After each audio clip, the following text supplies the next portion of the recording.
Welcome back, guys. So since we're getting to the end of summer here, I'm getting ready to start relocating some of the bushes, right? Now the big rose raspberries, they're doing pretty good actually. I mean, they wilted, but as you can tell, they are coming back, right? Those are fresh shoots, and same with this one, fresh shoots. That's kind of what I said before. I mean, they wilt a little bit. Have some patience. Some of them will die, but you know, it's not the end of the world. Like that one, for example. That one is a little bit iffy. We'll see what happens, but nothing so far on it, right? But same with this one, new shoot here. And I relocated some raspberry bushes, right? Well, I want raspberries, and what better way to actually cultivate them here, right? I got blackberry, and behind here I'm planting, you know, berry bushes of all sorts. And well, these have been, you know, first I've relocated them into regular pots, right? So they form more roots. And after that, I transferred them to the soil, right? So I got 4 of those. And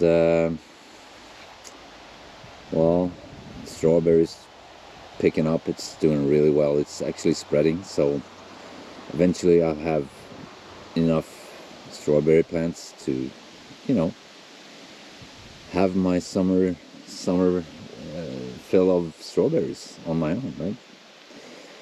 One of the reasons why plants wilt is, well, the obvious one is that they don't have proper roots formed yet, right? And that makes it harder for them to collect water and so on. But another one is, for an example, let's say they grew in an area where sunlight was a little bit more scarce, right? And you move them into a more open surrounding where they get a lot of sunlight, and the leaves are just not adapted to it, right? So take this one for an example. That one grew up in a greenhouse, right? And it lost almost everything until it started, you know, sprouting new ones. And that was, well, the main reason was it wasn't used to this level of UV bombardment.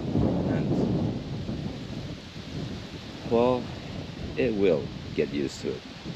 It will adapt, and that's one of the reasons why they drop everything and start over, you know. The leaves are not going to make it anyway, and you know, plants are pretty intelligent. They have a survival skill that most people don't have, you know. They have survival skills that surpass most people. That's what I'm saying. So don't worry about it. Move them. If they survive, they do. If not, get another one. Don't get stuck, hung up on the details of, you know, the plant dying. It's not a failure. It's more of a, you know, it's a phase, you might say. These one are gonna get like 150, 180 high, right? They're gonna produce shade for each other and the rest of the plantation here, or the rest of the raspberry plants and whatever I put in this one, right? So you need patience, and I'm not gonna sugarcoat it, because obviously working the land is hard work. It is. But if you compare that to, well, let's say I've been in construction. Let's just focus on that, right? I've been in construction and I've been handling people I would never, ever go close to if I had a choice, right? And that is a soul-sucking venture. This is hard work, but fulfilling. I mean, sometimes you need to weigh the pros and cons of things as well. It's not only, you know, can I play my PlayStation 5 and handle people I don't like every day, or do I pick up a shovel and, you know, fix my own things, right?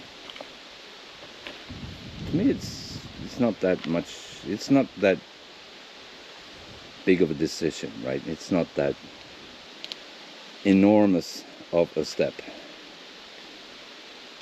But, well, I'll show you the real life of it and you'll decide on your own what you want to do, okay? So the ginger started sprouting here, and ginger grows sideways, right? So I recommend you having a wide pot, or maybe just putting it in the soil straight up, right? But the slugs around here, they're relentless, so I started in the pot to see what happens, right? And what you do before you plant those, you need to dry them for a day or two so they don't rot. Because if you put them straight up in the right away in the soil, right, they're gonna start rotting. And well, you know, I don't have to explain why that's not good, right? And this one is horseradish. It's the same procedure.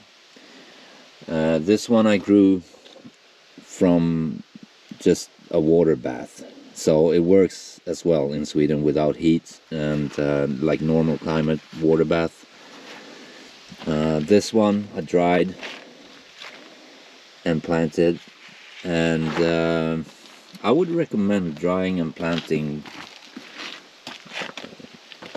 horseradish and ginger. The water bath works, but it was I don't know, I wouldn't recommend it, not for me at least, okay? And the rhubarb, I mean, it's a really healthy plant to eat of, and it grows like, you know, like weed. You can almost hear it growing. I mean, like, it's ridiculous. This was just roots. There were roots with a small shoot on it, but I mean, look at those, right? And that one was a root altogether, only a root, right? So I highly recommend rhubarb. It's really resistant, Nordic friendly, and if it's Nordic friendly, it's probably friendly for you as well, right? And you got the strawberry going in the back there. It's starting to spread, right?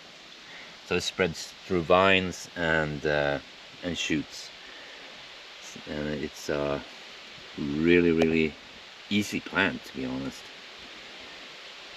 But well, we'll see what happens with them if they form roots and survive the winter. We'll see. It's not a big deal, you know.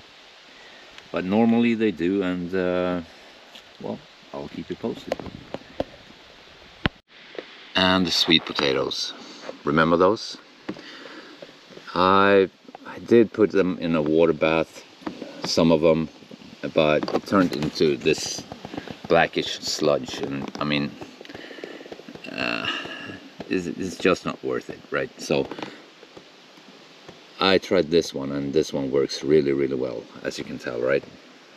Now these are gonna grow, and once they get large enough and start forming roots, independent roots from each and every sprout, that's what's gonna happen in the future, right?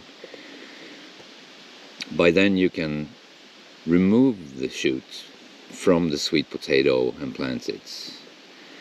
Unlike normal potato, where you actually put the entire potato in the soil, you only put the shoots in the soil.